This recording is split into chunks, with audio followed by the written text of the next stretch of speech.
on nonprofits would be employment related, whether someone was terminated wrongfully. As most of you know, a lawsuit would be brought against Ray as executive director, but also, as a matter of course, there'd be an action against all the board members, probably individually and officially, and then sort out immunity later. But then your insurance coverage would likely kick in for those kinds of things.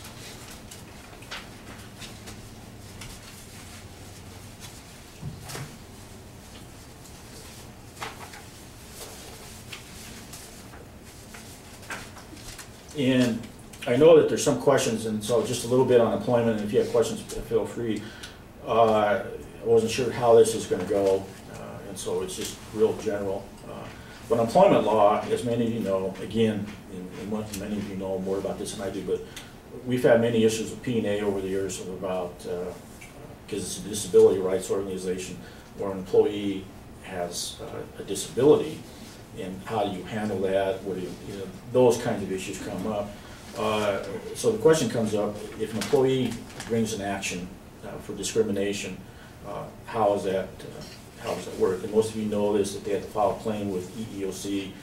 EEOC, which is federal, has a contract for fair employment, and they go through their investigative phase, but EEOC has no substantive power. It's only trying to get the parties together, try to work it out, and if you can't, and someone issues a right to sue letter, and then at that point you have to sue in federal court or whatever it's going to be within a certain time frame.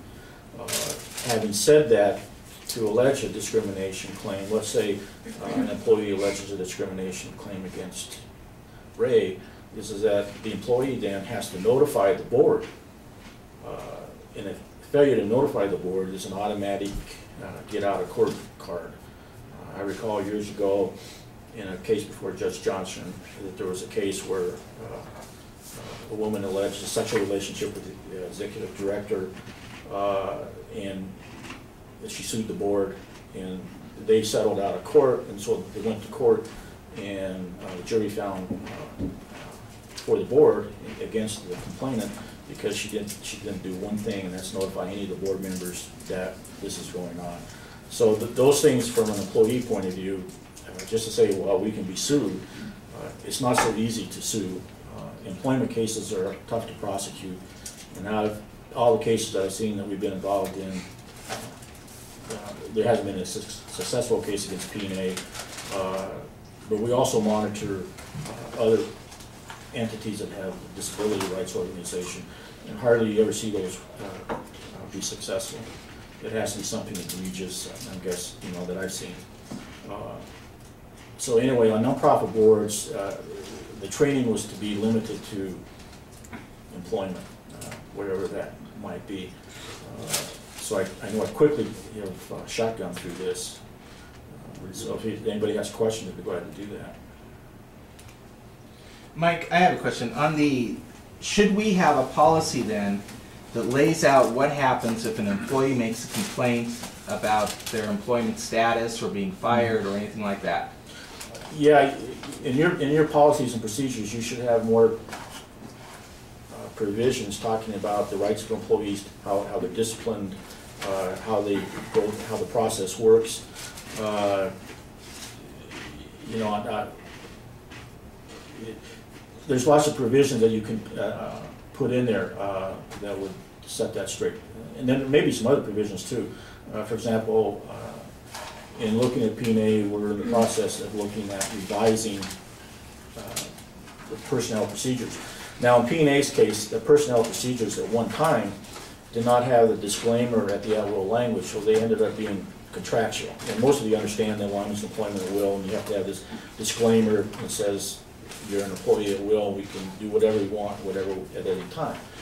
Without that, it was a contract, and so some employees are by contract, but we always go through an evolving process of looking at things that should be updated.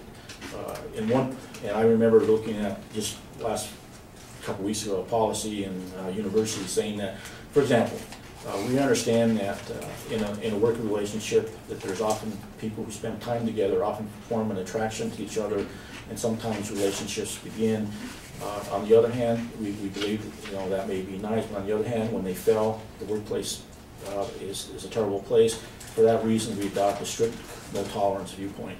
So that's just an example that as things, events evolve, but in terms of employee, there are provisions. And we had this recently come up with, for example, someone who's claiming that he had a disability, he was obese. How do you go through that to make sure that under ADA, the CDC requesting a reasonable accommodation, what do we need from doctors, those kind of things. So there's some things that have to be brought out separately, as opposed to, you might have a general provision on contacting, on discipline, but ADA disabilities has to be separate and cover that in more detail.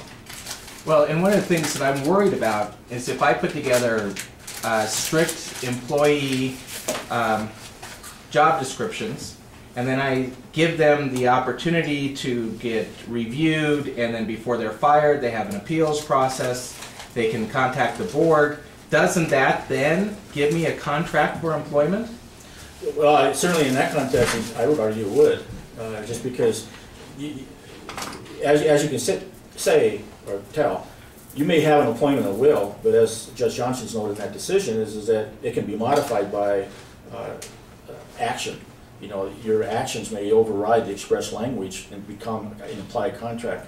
And if you provide where you fire an employee, now the way some organizations have done it is that, let's say the supervisor makes a recommendation to the chief executive officer that this person should be disciplined.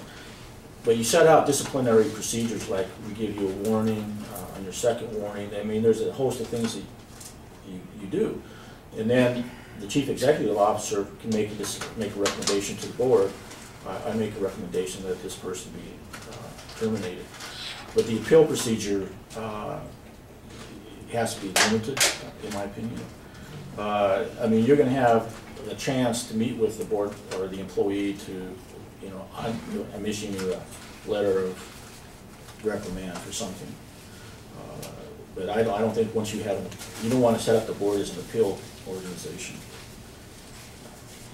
Okay, and then what about in the language? So if I'm putting in this that there's an employee discipline process, should I still have language in there that this is at will and we can still fire you for any reason? Yeah, or no reason. Or no reason. Or no reason. Yeah, you have it in there, and you also have language that we can amend this, we can change it at any time for any reason, but we do have this disciplinary process. And you have language in there saying that this is, because you encourage to have a stable employee relationship, but you're not bound by that. You have some language that if for some reason it's so severe at the conduct, you can fire that person right on the spot without cause for anything like that. And the reason, like in P&A, for example, we have disciplinary procedures is because we want to short circuit having any lawsuits, those kinds of things, and we've never had a lawsuit. Now, what about the board's responsibility over myself? Because I am the only employee of the board, is that right?